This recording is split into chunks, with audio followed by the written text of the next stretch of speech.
Assalamualaikum warahmatullahi wabarakatuh. Innal hamdalillah nahmaduhu wa nasta'inuhu wa nastaghfiruh wa na'udzu billahi ta'ala min shururi anfusina wa min sayyiati a'malina. Man yahdihillahu fala mudilla lahu wa man yudlil fala hadiya lahu. Wa asyhadu an la ilaha illallah wahdahu la syarika lahu wa asyhadu anna Muhammadan 'abduhu wa rasuluh. Ya ayyuhalladzina amanu taqullaha haqqa tuqatih wa la tamutunna illa wa antum muslimun. Ya ayyuhan nasu taqu rabbakumul ladzi khalaqakum min nafsin wahidah wa khalaqa minha zawjaha wa batha minhuma rijalan katsiran wa nisaa'a wattaqullaha alladzi tasaaluna bihi wal arham innallaha kana 'alaikum raqiba. Ya ayyuhalladzina amanu taqullaha wa qulu qawlan sadida yuslih lakum a'malakum wa yaghfir lakum dhunubakum wa man yuti'illaha wa rasulahu faqad faza fawzan 'azima. Amma ba'd, fa inna asdaqal hadithi kitabullah wa khairal hadi hadi Muhammadin sallallahu alaihi wasallam wa syarrul umuri muhdatsatuha fa inna kulla muhdatsatin bid'ah wa kulla bid'atin dhalalah wa kulla dhalalatin finnar. Ma'asyiral muslimin, ikhwani fillah, rahimani wa rahimakumullah. Kita melanjutkan kembali pembahasan kitab Al-Usul As-Sittah atau 6 landasan yang dikarang oleh Al-Imam Al-Mujaddid Syekhul Islam Muhammad bin Abdul Wahhab At-Tamimi rahimahullahu ta'ala. Setelah pada pertemuan sebelumnya kita telah membahas al-aslul awal, ya, pondasi atau landasan yang pertama, yaitu ikhlasuddin lillahi ta'ala, mengikhlaskan ibadah atau memurnikan ibadah hanya untuk Allah subhanahu wa ta'ala. Kita telah menuntaskan al-aslul awal, namun dengan syarah dari Fadilatul Syekh Muhammad ibn Saleh Al-Utsaimin rahimahullahu ta'ala. Nah, sebagaimana yang telah kita sampaikan, kita juga menambah referensi lain dari kitab Al-Usulus Sittah ini, yaitu dari syarahnya Asy-Syaikh Ad-Doktor Abdul Aziz Ar-Rayyis hafizahullahu ta'ala. Beliau juga punya kitab Syarah Al-Usul As-Sittah. Masih di Al-Aslul Awal, pondasi yang pertama berkaitan dengan tauhid. Di sini beliau membahas di awal-awal syarahnya tentang aqsamut tauhid ila ats-tsalatsah, yaitu pembagian tauhid menjadi 3. Ya, kita sudah ketahui bersama dan insya Allah sering kita sampaikan bahwasanya tauhid itu terbagi menjadi 3. Yang pertama adalah ar-rububiyah, yaitu mengesahkan Allah, menjadikan Allah atau meyakini Allah sebagai satu-satunya pencipta, ya, penguasa dan pengatur makhluk-makhluknya, pengatur alam semesta. Kemudian yang kedua adalah tauhid al-uluhiyah, yaitu kita menjadikan Allah sebagai satu-satunya al-ma'bud, yang disembah. Sedangkan yang ketiga adalah tauhid al-asma was sifat, yaitu kita mengesahkan Allah, meyakini Allah memiliki nama-nama dan sifat-sifat yang khusus bagi Allah subhanahu wa ta'ala, tidak dimiliki oleh selain Allah azza wa jalla. Ini penjelasan ini itu sering kita dengar dan insya Allah tidak perlu panjang lebar membahas tentang 3 tauhid ini. Namun di sini beliau menyampaikan tentang pembagian tauhid menjadi 3 itu bukan baru ada ketika zamannya Syekh Muhammad bin Abdul Wahhab, atau bukan baru muncul ketika zamannya Syekhul Islam Ibnu Taimiyah rahimahullah ta'ala. Ini membantah statement sebagian ahli bid'ah. Mereka mengatakan bahwa yang pertama kali membagi tauhid menjadi 3 adalah Syekh Muhammad bin Abdul Wahhab atau Syekhul Islam Ibnu Taimiyah rahimahullah. Kata mereka, ulama-ulama sebelum itu, kalau Syekh Muhammad bin Abdul Wahhab ini lahir tahun 1115 Hijriah. Ya, abad ke berapa berarti? 12 Hijriah. 12. Ya, 1100 berarti 12. Ya, sedangkan Syekhul Islam Ibnu Taimiyah Itu hidup di abad ke-7. Menurut mereka sebelum itu, artinya abad pertama, abad kedua, itu tidak ada yang membagi tauhid menjadi 3. Makanya mereka narasikan dengan pembagian tauhid menjadi 3 ini adalah bid'ah. Ya, bid'ah Wahabiyah katanya, ada yang nambahin kayak gitu. Ya, bid'ah Wahabiyah. Sampai ada bikin ya seorang tokoh ahli bid'ah bikin kajian khusus namanya trilogi tauhid Wahabi. Ya. Kata beliau, pembagian tauhid menjadi 3 itu diisyaratkan oleh ulama-ulama sejak zaman salaf terdahulu. Seperti misalnya Imam Abu Hanifah rahimahullah ta'ala. Kita tahu Imam Abu Hanifah ulama yang hidup di akhir abad yang pertama sampai pertengahan abad kedua. Dalam kitabnya Al-Fiqhul Akbar itu beliau sudah menyinggung tentang pembagian tauhid menjadi 3 ini. Demikian juga Al-Imam Ibnu Mandah dalam kitabnya At-Tauhid juga mengisyaratkan adanya pembagian tauhid menjadi 3 ini. Demikian juga Al-Imam Ibnu Jarir At-Tabari dalam tafsirnya beliau juga menyinggung tentang adanya pembagian tauhid menjadi 3 ini. Sampai Al-Ibanah Al-Kubra yang dikarang oleh Al-Imam Ibnu Battah Al-Ukbari.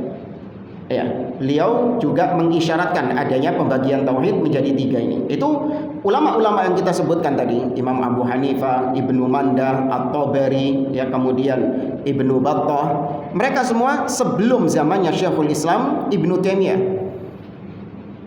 Demikian juga tentu sebelum zamannya Syekh Muhammad bin Abdul Wahab.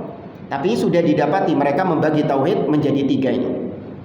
Hanya saja memang narasi para ulama itu berbeda-beda, tapi mereka mengerucut kepada makna yang sama. Tauhid itu rububiyah, uluhiyah, al-asma wa sifat. Namun mereka terkadang menarasikan tauhid itu cuma 2 saja. Yang pertama, tauhid al-ma'rifah, ya, tauhid tentang pengetahuan. Dan yang kedua adalah tauhid tentang al-qasdu wa talab, tauhid yang dituntut. Nah, tauhid pengetahuan ini masuk di dalamnya rububiyah dan asma wa sifat. Karena kita dalam rububiyah dan asma wa sifat kita cuma dituntut apa? Meyakini. Kita cuma dituntut untuk mengetahui dan mengimaninya. Makanya disebut tauhid al-ma'rifah. Sedangkan tauhid at-talab, tauhid yang kita diperintahkan itu hanya tauhid apa di situ? Al-uluhiyah, yaitu menyembah kepadanya dengan sholat atau menyembelih, ya, sujud dan lain sebagainya dari ibadah-ibadah. Ya, mereka cuma membagi tauhid menjadi 2 saja, tauhid al-ma'rifah dan tauhid at-talab. Hanya 2 saja. Tapi maknanya keluar nggak dari 3 tauhid tadi? Tidak. Ya. Seperti juga para ulama itu membagi iman itu ada 3. Iman itu mencakup keyakinan, ucapan, dan perbuatan. Tapi ternyata ada ulama-ulama yang menyebutkan iman itu cuma ucapan dan perbuatan saja. Sebagaimana kata Imam Al-Bukhari rahimahullah ta'ala, beliau mengatakan laqitu aktsar min alfi rajulin minal ulama'i bil amsar fama ra'aitu ahadan minhum yakhtalifu fi annal imana qaulun wa amalun yazidu wa yanqus. Kata Imam Al-Bukhari, aku menjumpai lebih dari 1000 ulama dari berbagai penjuru dunia, dan aku dapati mereka semuanya itu tidak berbeda pendapat dalam masalah iman itu adalah ucapan dan perbuatan. Tuh, cuma 2 tok yang disebut. Apakah berarti beliau menyelisihi yang tadi kita sebutkan bahwa iman itu ada berapa?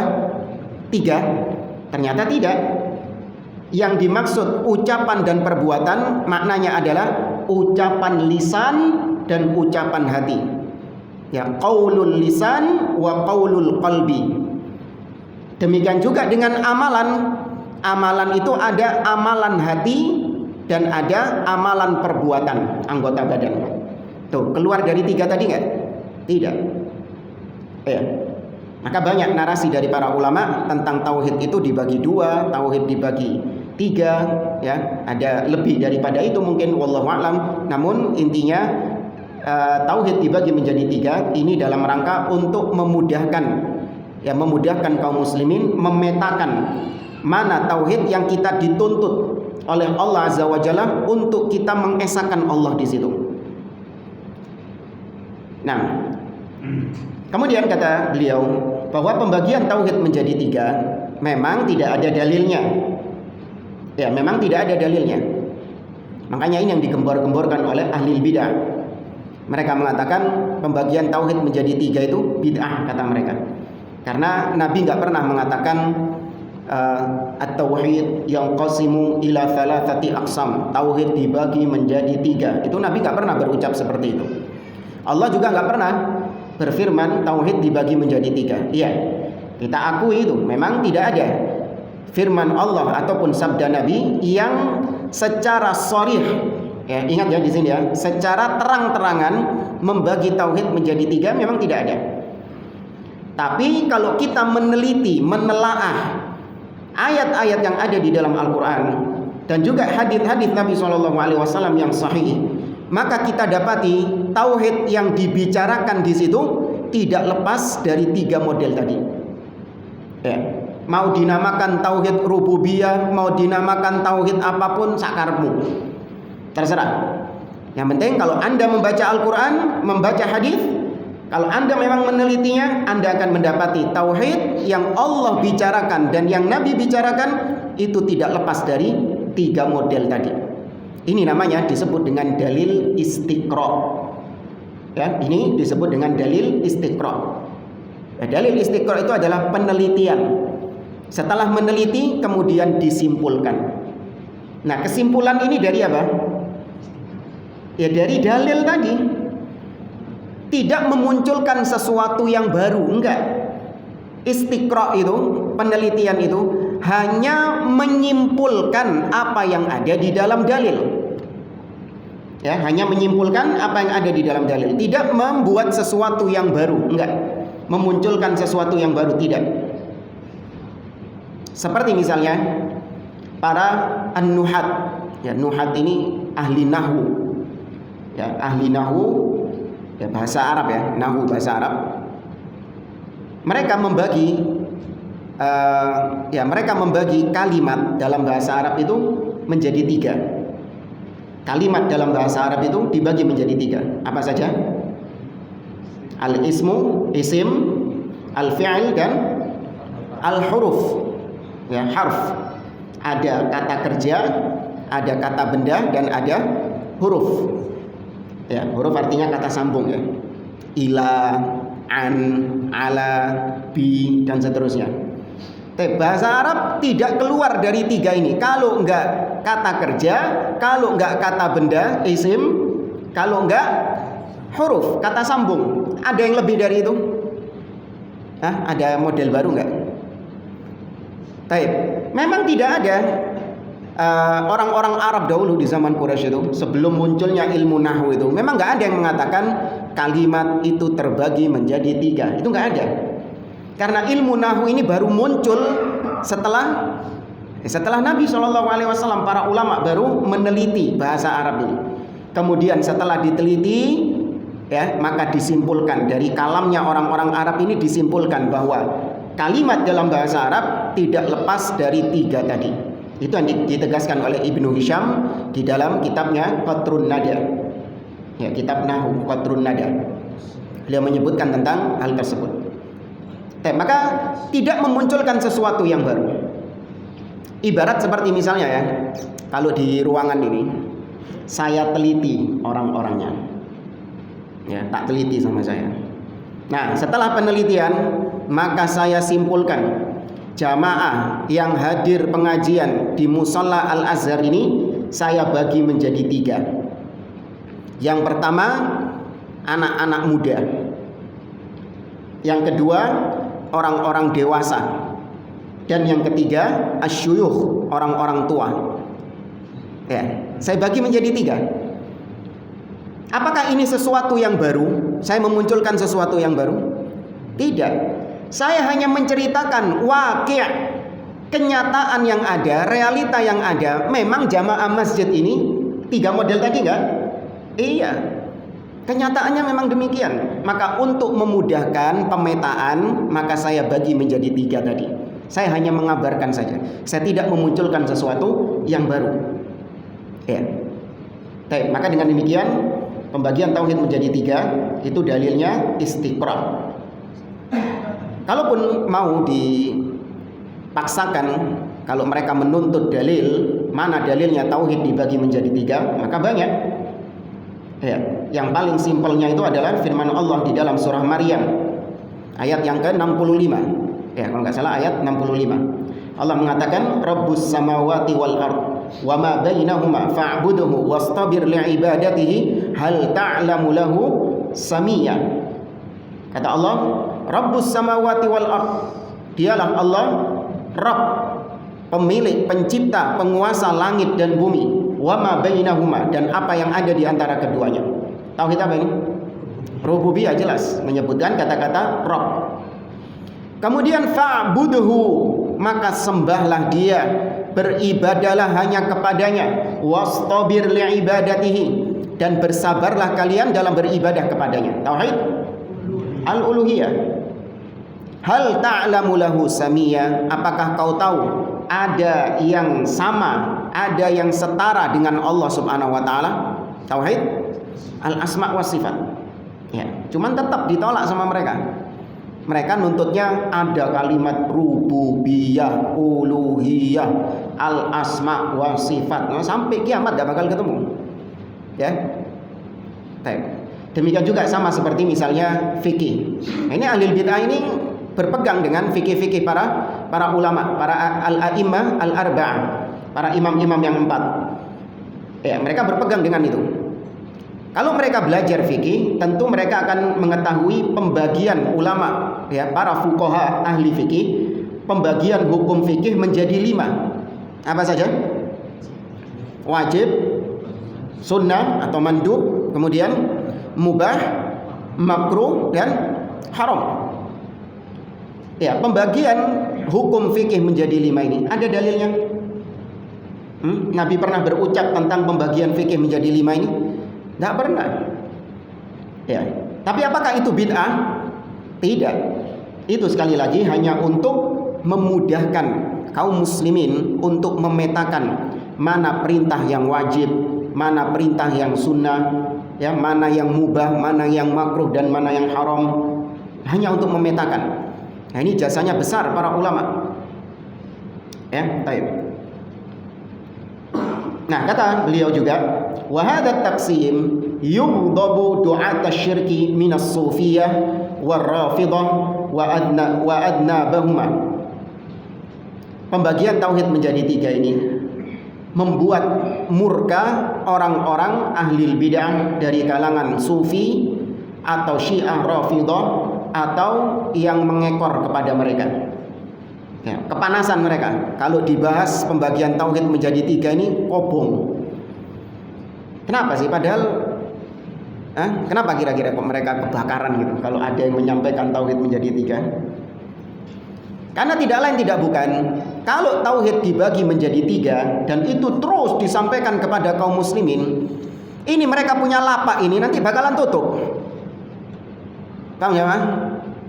Ini lapak-lapak mereka ini. Kalau kaum muslimin terus dididik, diajarkan tauhid itu menjadi 3, rububiyah, uluhiyah, asma wa sifat, diajarkan kepada kaum muslimin bahwa orang-orang musyrikin Quraisy mereka itu mengimani rububiyah, namun mereka tetap dikatakan musyrik karena mereka mempersembahkan ibadah kepada selain Allah Subhanahu wa taala. Mereka jatuh dalam tauhid uluhiyah. Ketika ini terus disampaikan kepada mereka, maka lapak-lapak mereka ini tutup semuanya. Ya, yang pengagung-pengagung kuburan tutup. Ya, belum lagi yang ngaku nyaru menjadi wali, itu nggak payu, nggak laku mereka. Ya, makanya ketika ada seorang dai yang terus atau ahlu sunnah terus menyampaikan tentang pembagian tauhid menjadi 3, kepanasan. Dituduh dengan tuduhan-tuduhan yang bermacam-macam. Tadi pembagian tauhid menjadi 3 itu bid'ah. Ya, ada yang mengatakan bid'atul kubro, bid'ah besar katanya. Kemudian ada lagi yang lebih konyol mengatakan bahwa pembagian tauhid menjadi 3 itu sama seperti pembagian trinitasnya orang-orang Nasrani. Ini bahlul yang super luar biasa. Orang yang jahil murakkab. Bagaimana bisa pembagian tauhid menjadi 3 disamakan dengan trinitasnya Nasrani? Kalau trinitasnya Nasrani itu ihdatsu syai'in jadid. Trinitasnya orang Nasrani itu memunculkan sesuatu yang baru. Itu bid'ah memang.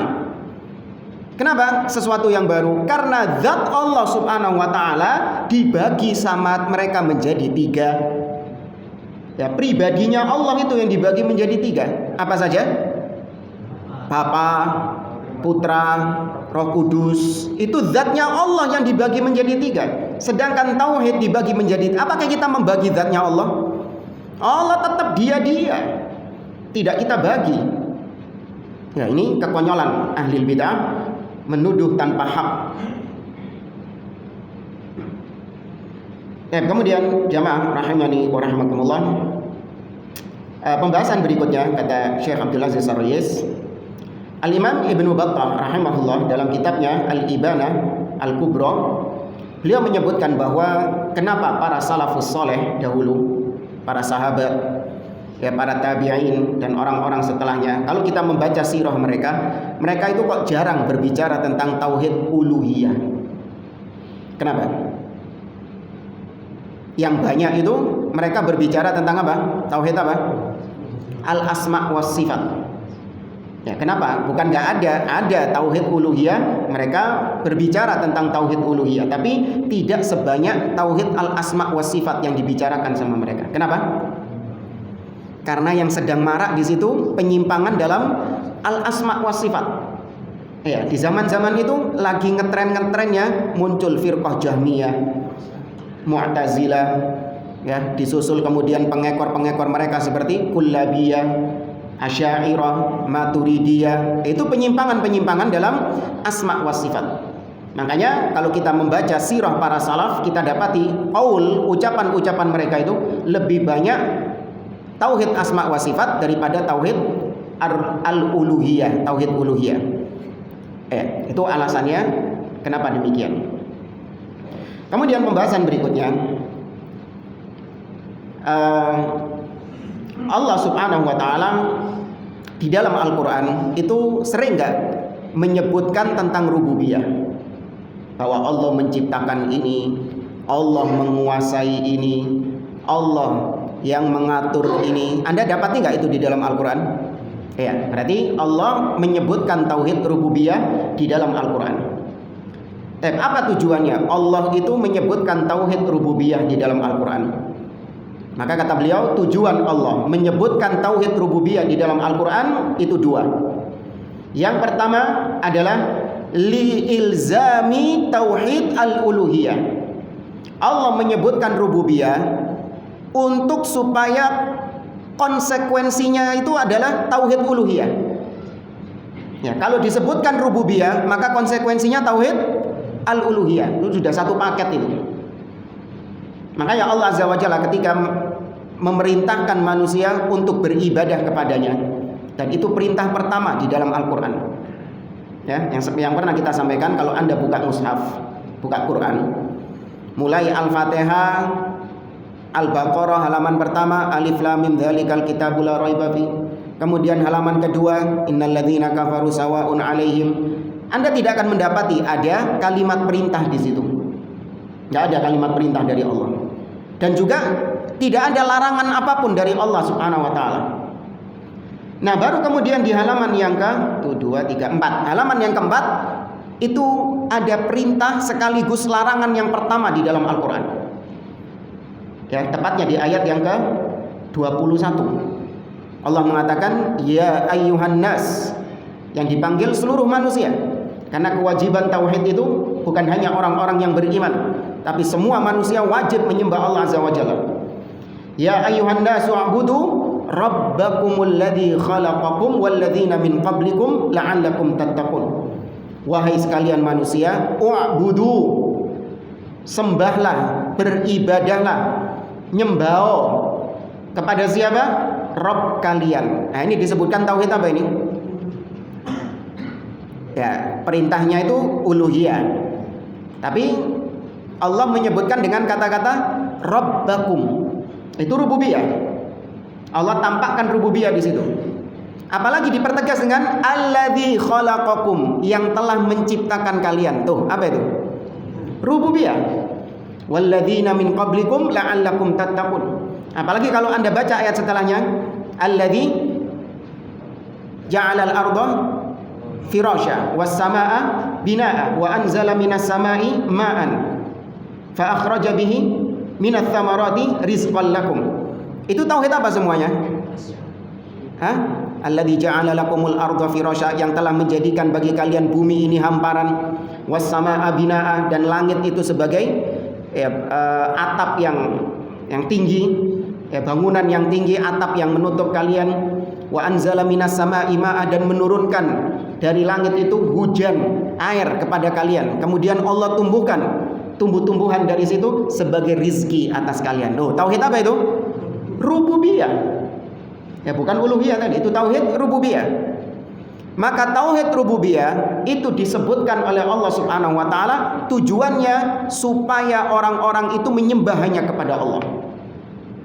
Seakan-akan Allah itu mengatakan, "Hei orang-orang musyrikin, kalian itu kalau ditanya siapa yang menciptakan kalian, mereka menjawab apa? Wala in sa'altahum man khalaqahum la yaqulun Allah." Kalian kalau ditanya siapa yang menciptakan kalian, kalian jawabnya Allah.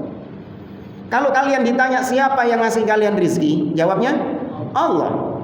Kalau kalian ditanya siapa yang menghidupkan dan mematikan kalian, kalian jawabnya Allah Subhanahu wa ta'ala. Maka kenapa kalian kok nggak menyembah hanya kepada Allah? Kenapa kok pakai ibadahnya itu kok dibagi? Sebagian untuk Allah, sebagian dipersembahkan kepada selain Allah. Maka Allah menyebutkan rububiyah ini. Nah, maka kalau kita misalnya ngajarkan tauhid kepada anak-anak, itu setelah kita menanamkan rububiyah, jangan mandek. Tapi teruskan.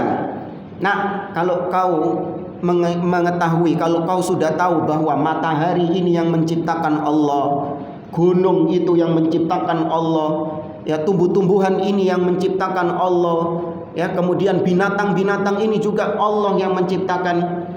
Jangan mandek sampai situ, teruskan. Apa terusannya? Maka berarti kau harus menyembah hanya kepada Allah sebagai penciptanya. Ya, tapi subhanallah sebagian mungkin program-program anak-anak sekolah itu diajak rihlah. Ya, diajak rihlah ke gunung, ya lihat gunung-gunung, tumbuh-tumbuhan, masya Allah. Ya, dibacakan ayat inna fi khalqis samawati wal ard wa ikhtilafil laili wan nahar la ayatin liulil albab. Ya, dibacakan ayat itu. Pulang-pulang cuman dapat tauhid apa? Rububiyah. Cuman dapat tauhid rububiyah, tadabbur alam. Ya, istilahnya tadabbur alam. Nah, ini gunung yang menciptakan Allah. Ini matahari yang menciptakan Allah, yang mengganti malam dan siang Allah Subhanahu wa taala. Gak usah tadabbur alam kayak gitu itu. Gak usah jauh-jauh tadabbur alam seperti itu. Ya, semua manusia itu diberi fitrah bahwa yang mencipta hanya siapa? Allah Subhanahu wa taala. Ya, enggak perlu tadabbur alam. Maka kalau Anda mendidik anak-anak dengan demikian, teruskan. Konsekuensi rububiyah adalah uluhiyah. Ya, maka ini pertama, alasan kenapa Allah menyebutkan tauhid rububiyah di dalam firman-Nya di Al-Qur'an. Kemudian alasan yang kedua kata beliau adalah yaitu li ta'zimir Rabbi Subhanahu wa ta'ala. Alasan kenapa Allah menyebutkan rububiyah yaitu untuk mengagungkan dirinya. Ya, untuk mengagungkan dirinya sendiri. Ya, Allah memamerkan kekuatannya, kekuasaannya, ya, ditampakkan sama Allah Subhanahu wa taala supaya makhluk itu mengagungkan Dia. Nah, ini berarti dua alasan kenapa Allah Subhanahu wa taala menyebutkan rububiyah di dalam Al-Qur'an. Pembahasan berikutnya kata beliau, al-iqraru bi tauhidir rububiyah wahdah ghairu kafin. Mengakui tauhid rububiyah tok Ya, mengakui tauhid rububiyah saja itu nggak cukup. Ya, itu tidaklah cukup. Kenapa? Fa inna kuffara Quraisyin kanu muqirrina bihi walam yanfa'hum. Karena orang-orang kafir Quraisy mereka mengakui tauhid rububiyah, namun itu tidak bermanfaat bagi mereka. Nah, ini untuk kita tegaskan ya, karena di luar sana ada orang-orang yang menuduh kita bahwasanya kita ini menganggap orang kafir Quraisy itu bertauhid, ya, yaitu tauhid rububiyah. Ada yang kemanasan bilang kayak gitu. Itu yang ngomong trilogi tauhid Wahabi itu. Dia bilang bahwasanya ini orang-orang Wahabi ini mereka itu mengatakan bahwa kita umat Islam adalah orang syirik, orang yang berbuat syirik karena kita ngalap-ngalap berkah ke kuburan. Itu narasinya seperti itu. Karena kita minta-minta kepada penghuni kubur, tawasul kepada penghuni kubur, maka kita dianggap musyrik. Sedangkan Abu Jahal itu dianggap orang yang bertauhid sama Wahabi. Ya, meskipun cuma tauhid apa? Rububiyah. Maka kita bantah.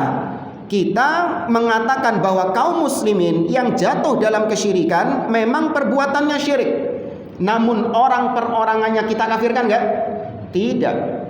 Kita tidak gegabah mengkafirkan kaum muslimin secara individu, tapi kalau perbuatannya iya. Itu perbuatan syirik berdasarkan dalil-dalil yang ada.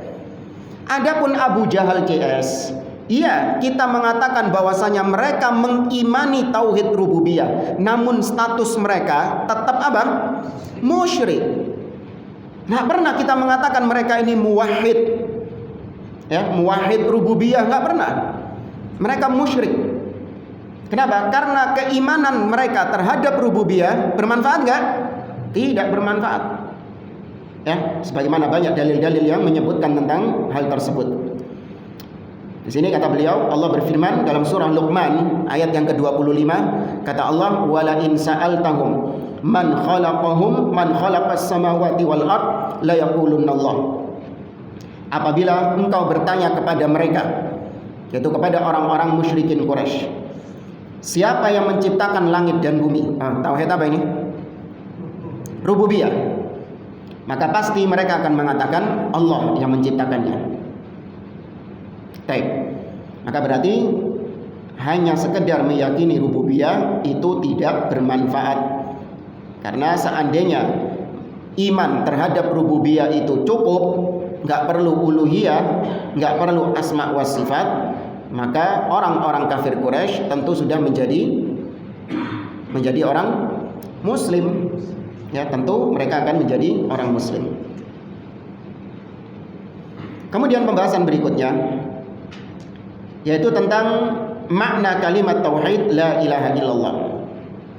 Ini juga sudah berlalu sebenarnya pada pembahasan kasyfus syubuhat. Tapi nggak apa-apa, kita terus ulang masalah tauhid ini. Makna kalimat la ilaha illallah itu kembali kepada tauhid apa? Uluhiyah. Ya, kembali kepada makna tauhid uluhiyah, yaitu la ma'buda bihaqqin illallah. Tidak ada yang berhak disembah kecuali Allah Subhanahu wa taala. Nah, orang-orang kafir Quraisy mereka paham dengan kalimat la ilaha illallah ini. Dan mereka paham kalimat la ilaha illallah konsekuensinya uluhiyah. Paham mereka. Karenanya ketika mereka diajak oleh Nabi SAW untuk mengucapkan la ilaha illallah, mereka mau nggak? Nggak mau, karena mereka tahu konsekuensinya. Dan itu Allah abadikan di dalam surat Shad ayat yang kelima. Mereka mengatakan aja'alal alihata ilahan wahida inna hadza la syai'un ujab. Ketika diajak mengucapkan la ilaha illallah, mereka mengatakan, apakah Muhammad ini ingin menjadikan sesembahan-sesembahan yang banyak ini menjadi satu saja yang disembah? Padahal Nabi nggak pernah ngajari kitab tauhid itu ya. Nabi nggak pernah ngajari tauhid itu harus kalian nafyu wal itsbat, ya, meniadakan semua yang disembah selain Allah dan menetapkan hanya Allah yang. Nabi pernah ngajarin gitu? Nggak pernah. Orang-orang kafir Quraisy ini para syu'ara, mereka adalah para udaba, para sastrawan-sastrawan. Ketika dengar la ilaha illallah, itu bahasa mereka enggak? Bahasa mereka. Dan mereka orang-orang yang belajar bahasa Arab. Ya. Mereka orang-orang yang pandai, paham bahasa Arab itu, fasih berbahasa Arab. Sehingga ketika mendengar ucapan la ilaha illallah, tak langsung paham mereka. Artinya la ilaha illallah konsekuensinya membuang semua berhala-berhala tanpa dijelaskan oleh Nabi SAW. Nah, kalau kita dijelaskan, soalnya kita bukan orang Arab, ya. Kita bukan orang yang paham bahasa Arab, maka perlu dijelaskan. Tapi kalau Abu Jahal CS itu orang-orang yang paham bahasa Arab, maka langsung terlontar ucapan ini. Aja'alal alihata ilahan wahida inna hadza la syai'un ujab. Karena mereka tahu bahwa la ilaha illallah maknanya adalah la ma'buda bihaqqin illallah. Baik, maka ini bertentangan dengan kebanyakan ahli bidah, terutama dari kalangan ahlul kalam, al-mutakallimun, seperti Asy'ariyah, Maturidiyah, atau yang berjalan di atas jalan mereka. Mereka mengembalikan makna la ilaha illallah kepada rububiyah.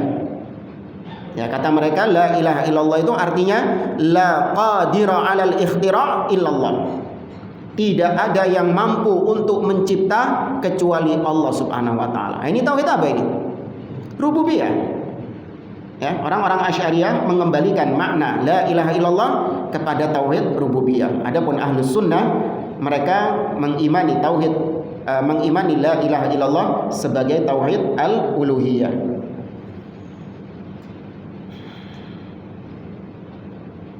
Kemudian pembahasan tentang syirik. Karena di pondasi atau pasal usul landasan yang pertama ini juga dibahas tentang bayanu diddihi alladhi huwa syirku billah. Penjelasan tentang lawan daripada tauhid yaitu syirik.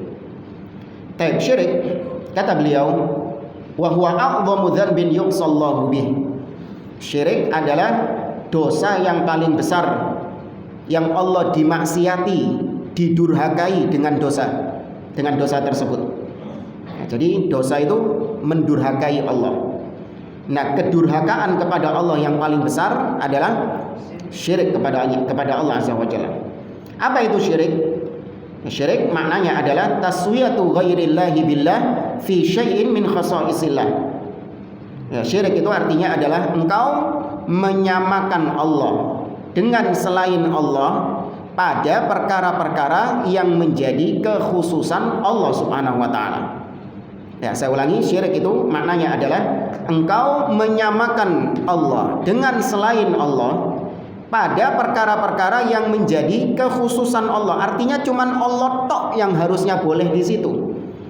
Ternyata kau ikut sertakan selain Allah juga di situ, padahal itu khusus nggone Allah tok.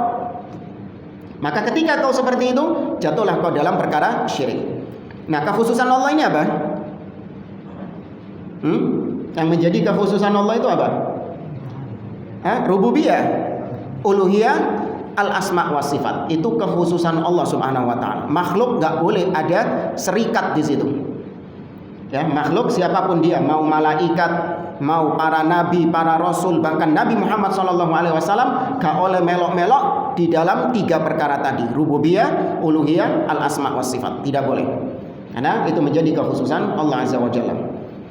Nah, di antara dalil yang menegaskan tentang makna syirik itu menyamakan Allah dengan selain Allah, yaitu firman Allah di dalam surat Asy-Syu'ara ayat 97 sampai seterusnya. Allah mengatakan tentang orang-orang musyrikin. Mereka mengatakan tallahi in kunna lafi dhalalin mubin id nusawwikum birabbil alamin. Ya, demi Allah, sesungguhnya dahulu kita dalam kesesatan yang nyata. Orang-orang musyrikin itu ketika di akhirat mereka mengakui dulu kita ini fi dhalalin mubin, berada dalam kesesatan yang nyata. Kenapa? Id nusawwikum birabbil alamin. Ketika kami menyamakan kalian dengan Rabbul Alamin, yaitu menyamakan berhala-berhala ini dengan Rabbul Alamin. Itu makna syirik kepada Allah Azza wa Jalla.